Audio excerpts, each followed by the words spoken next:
Hi everybody, it's Katie. Today we are talking about how we get sleep around my house. We're going to talk about bed sharing and co-sleeping and what works for us.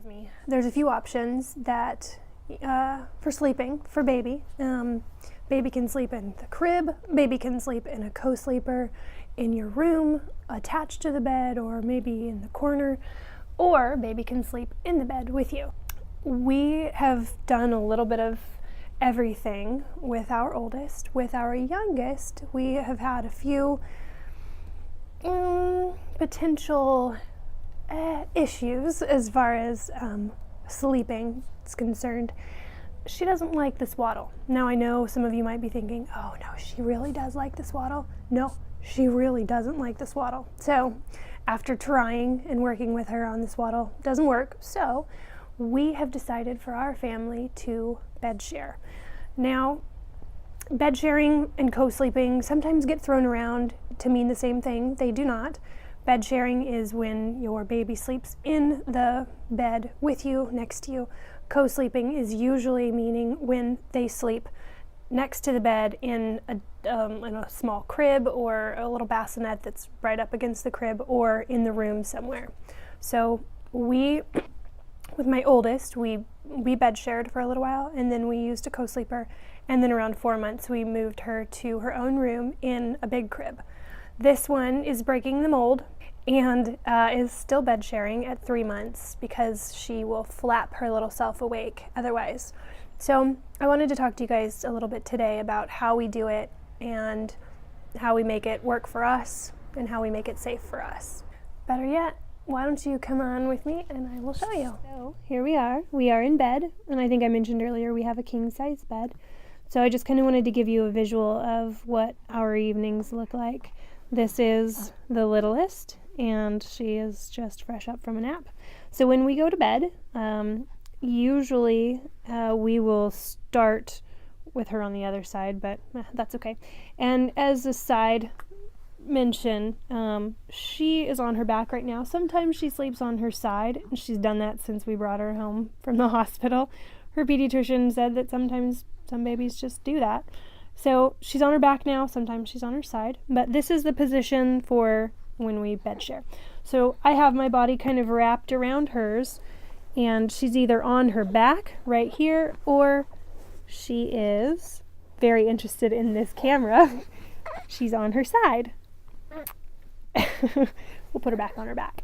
So we've got her next to us, and this is her little blanket. As I mentioned earlier, she does not take kindly to the swaddle. So this is her sweet little blanket that we have. So once I've nursed her and loved on her and bounced her and put her into bed, then this is her blanket. So she's tucked in with her blanket, and then I get my blanket and I cover myself mostly to my waist, sometimes up over my shoulders, but usually if I do that, I have it tucked under this part of me right here. Okay, so now we've talked a little bit about, or I've given you a visual of the bed sharing. Now let's talk a little bit about the co-sleeper. Okay, so this is our co-sleeper. It's anchored, it's attached here and anchored over on that side of the bed, so it's not going anywhere. And it's pretty much level here, so it's easy for me to reach in and grab her out. Truth be told, she hasn't really slept much in this. My oldest did. She did sleep quite a bit in there, but this one hasn't yet. We're kind of moving that direction or to her own crib. But this is the co-sleeper, and it's really handy. It's really easy to get to her in the night, and I can hear her. I can reach over and put my hand on her. So the co-sleeper is another really great option. We just haven't been able to get there yet. Okay, so after seeing that, let's have a little quick overview, and then also a little bit of a disclaimer. So obviously, if you have been drinking or if you're taking any sort of medicine that's going to alter your consciousness or make you drowsy, don't have the baby in the bed. Don't have the baby on the couch or anywhere where the baby could roll into and become wedged. That's a very real danger. If you have baby in bed with you, Make sure to keep your covers on you and baby's covers on baby. And also, I've seen it put out there that it's best for the baby to be close to the mother versus the father. I think that moms are just biologically maybe a little bit more aware that they have their infant next to them. So I do at times have our little in between my husband and I, but I always keep her fairly close to my body. And he knows, this is our second time around, he knows that he stays way on his side of the bed, and we have a king size bed. So that also helps. If you have a big bed, it's probably a little bit better.